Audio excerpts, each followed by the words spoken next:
جادو سے شادی اور قتل۔ پاک دامن لڑکیوں کو فریب سے حاصل کرنے کی کوشش نہ کریں۔ مدینہ منورہ کے مسافات میں ایک جامع مسجد کے خطیب کی ایک خوبصورت بیٹی تھی جو جامعہ میں پڑھتی تھی۔ ایک دن وہ جامعہ سے واپس گھر آئی۔ گاڑی سے اترتے وقت ایک لڑکے نے اس کا چہرہ دیکھ لیا۔ لڑکی بہت خوبصورت، حسین و جمیل تھی۔ لڑکے کو پسند آئی۔ اس نے پتہ کیا، لڑکی خطیب صاحب کی بیٹی تھی۔ لڑکے نے اسی دن سے صف اول میں نماز پڑھنے کا اہتمام شروع کیا۔ اذان سنتے ہی وہ مسجد کے دروازے پر پہنچ جاتا۔ نماز تک تلاوت قرآن میں مشغول رہتا تھا۔ 6-7 مہینے تک وہ اسی معمولات کا پابند رہا۔ اس کے بعد اس نے والد سے شادی کی خواہش کا اظہار کیا۔ والد نے کہا، ٹھیک ہے، دیکھ لیں گے مناسب رشتہ۔ اس نے کہا کہ لڑکی میں نے دیکھ لی ہے۔ والد کے پوچھنے پر اس نے خطیب صاحب کی بیٹی کے بارے میں بتایا۔ اس نے کہا، یہ تو بہت اچھی بات ہے، امام صاحب سے ملتے ہیں۔ عمائدین محلہ کے ساتھ امام صاحب کی خدمت میں حاضر ہوئے۔ امام نے لڑکے کے بارے میں پوچھا۔ انہوں نے اسی لڑکے کی طرف اشارہ کیا۔ خطیب نے لڑکے کی دیانتداری کو دیکھا، رشتہ لڑکی سے مشورہ کرنے اور رضامندی حاصل کرنے پر قبول کیا۔ چنانچہ رشتہ طے ہوا۔ 6-7 ماہ بعد شادی ہوئی۔ شادی کے کچھ عرصے بعد لڑکے نے نماز پڑھنے میں سستی شروع کی۔ 1-2 ماہ بعد لڑکے نے داڑھی کاٹ دی۔ گھر آنے پر لڑکی نے سخت ناراضگی کا اظہار کیا۔ اس نے کہا کہ یہ نمازیں تو میں تمہیں حاصل کرنے کے لیے پڑھ رہا تھا، مقصد حاصل ہو چکا ہے، اب کیا ضرورت ہے؟ لڑکی یہ سن کر بہت افسردہ خاطر ہوئی اور جا کر والد صاحب سے کہا کہ اس بے دین کے ساتھ ایک دن نہیں رہنا چاہتی۔ یہ معاملہ محکمہ عدل تک پہنچ گیا۔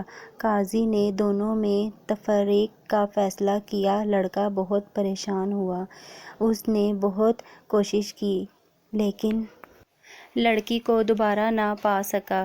لڑکے نے ایک جادوگر سے مدد حاصل کرنے کا فیصلہ کیا۔ جادوگر نے بڑی رقم ادا کرنے کا مطالبہ کیا۔ لڑکے نے سارے پیسے پیشگی ادا کیے۔ کچھ دن گزرنے کے بعد جادوگر نے مزید پیسوں کا مطالبہ کیا۔ لڑکے نے فی الفور وہ بھی ادا کیے اور کہا، کام ہو جانا چاہیے، پیسوں کا فکر نہ کریں۔ 1 ماہ کے بعد جادوگر نے لڑکے کو بتایا، آ جاؤ، اپنے پیسے لے جا، تمہارا کام کسی صورت میں ممکن نہیں ہے۔ جب وہ لڑکا جادوگر کے کمرے میں پہنچا تو جادوگر ایک بڑا چاقو ہاتھ میں لیے کھڑے۔ لڑکے نے حیرت زدہ انداز میں پوچھا، یہ کیا کر رہے ہو؟ جادوگر نے کہا، قتل کر دو ورنہ 2 قتل کر دیے جائیں گے۔ لڑکے نے کہا، میں یہ نہیں کر سکتا، لہٰذا میرے پیسے دے دو۔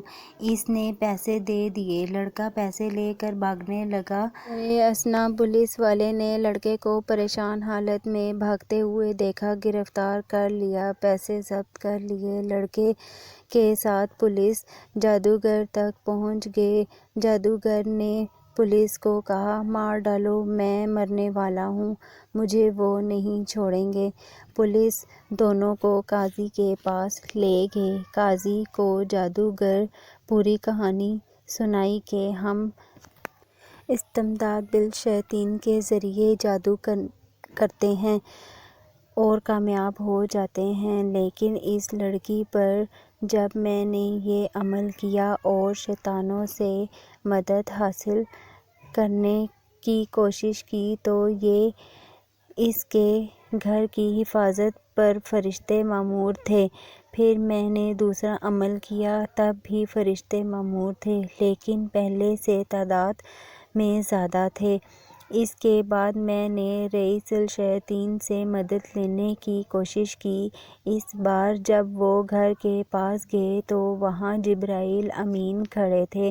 اس دن کے بعد سے اب مجھے وہ شیطانی گروہ مارنے پر تلے ہیں۔ قاضی حیران ہوا۔ اس نے خطیب صاحب کو بلایا۔ جب امام صاحب تشریف لائے تو انہوں نے پوچھا، کیا عمل کرتے ہو کہ فرشتے آپ کے گھر کے حفاظت پر مامور ہیں؟ اس نے پوچھا، کیوں، کیا ہوا؟ کیونکہ اس کو پتہ بھی نہیں تھا کہ یہاں کیا چل رہا ہے۔ جب انہوں نے امام صاحب کو پوری کہانی سنائی تو خطیب صاحب نے کہا کہ ہمارے گھر میں صبح روزانہ سورۃ بقرہ کی تلاوت ہوتی ہے، اور جس گھر میں سورۃ بقرہ کی تلاوت ہوتی ہے اس گھر پر جنات اور شیاطین اثر نہیں ہوتا۔ نیک خاندان کی حفاظت اللہ تعالیٰ کے لیے اللہ ایسا انتظام کرتے ہیں۔ اپنے دین کو سمجھے اور اللہ پر ایمان مضبوطی سے قائم رکھے۔ خدا ہمارا حامی و ناصر ہو۔ جزاک اللہ۔